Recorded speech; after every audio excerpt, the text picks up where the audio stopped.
Bismillahirrahmanirrahim. Le 14e cours de la biographie du prophète et ses sources authentiques. Les buts du cours. Premièrement, que l'étudiant connaisse le but de sa biographie et de son sens. Deuxièmement, qu'il prenne connaissance de la déformation et de la falsification dont la biographie du prophète fut l'objet. Troisièmement, qu'il énumère les sources de la prophétie du prophète les plus importantes. Quatrièmement, qu'il évoque les véritables critères et règles de la biographie du prophète. Le sens de la biographie du prophète et le but de son étude. Le mot biographie, sira, est dérivé du mot marche, as-sayru en arabe, la marche, qui signifie al-mashi et al-haraka, la marche et le mouvement. Tandis que le sira signifie la manière de marcher, de se mouvoir et de se comporter.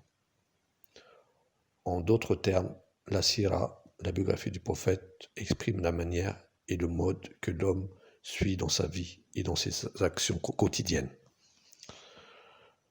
Lorsque nous étudions la biographie prophétique, nous voulons connaître la façon et le mode que le prophète Mohammed sallallahu alayhi wa alihi suivait dans ses actes quotidiens pour atteindre ses nobles buts. Par exemple, comment était sa conduite, comment étaient ses comportements et ses relations avec ses compagnons, ses épouses et sa société. Comment transmettait-il son message? Quels étaient les événements auxquels il fut confronté dans la voie de l'appel à Dieu? Comment conduisait-il sa société administrativement, politiquement, économiquement et éducativement, etc. Certes, découvrir les aspects de la personnalité du prophète de Dieu, prière et paix sur lui, et ce qui est lié à sa vie, à ses attitudes, à sa conduite, à ses conditions, à sa manière de se comporter face aux événements, aux défis, aux faits nouveaux et autres. En général, c'est ce que l'on veut étudier de la biographie du prophète. Observation. L'école de Ahlul Bayt se singularise en incitant à écrire, à rédiger la tradition prophétique honorable en la préservant et en la publiant, malgré le danger de l'autorité gouvernante et à la pression qu'elle exerçait sur les compagnons et sur ceux qui vinrent après eux, at-tabi'in, sous le slogan « Le livre de Dieu vous suffit ». Et celui qui possède autre que le Coran, qu'il l'efface. Certes, la biographie se manifeste dans l'ensemble des dires des infaillibles, c'est-à-dire des 12 imams venant après le prophète, c'est-à-dire de l'imam Ali, cousin et gendre du prophète, jusqu'au 12e imam de sa descendance.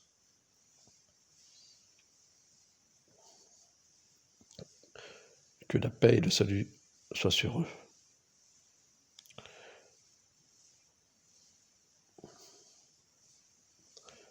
Je répète, cette biographie se manifeste dans l'ensemble des dires des infaillibles, de leurs actes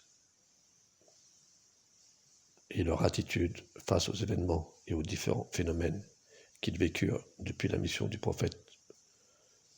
Prière et salut sur lui et sa famille jusqu'à la fin de la petite occultation du 12e imam. Le bien guidé. Ajarallahu farajahu sharif.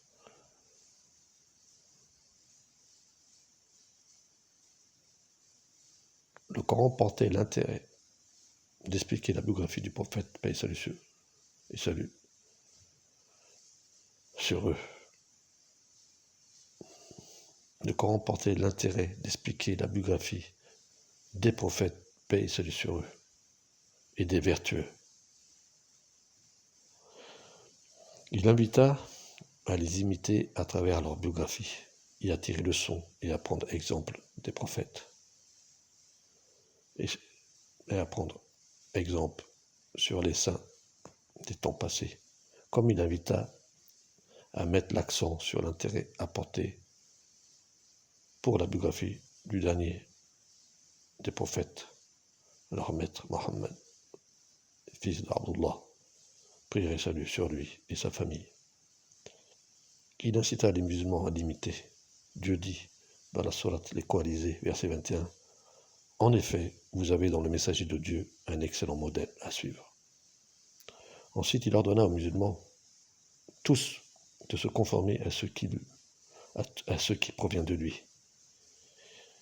Il ne parle pas sous l'effet de la passion, dit dans Surat Al-Hajj, l'Exode, « Prenez ce que Dieu vous apporte et ce qu'il vous interdit, abstenez-vous-en. » Il est connu que la biographie grandiose du messager de Dieu fit l'objet de mensonges et de déformations de la part de nombreux gouverneurs et infiltrés et d'autres. Là, ils avaient un plan piètre qui visait à nuire à la personnalité du prophète et à sa biographie.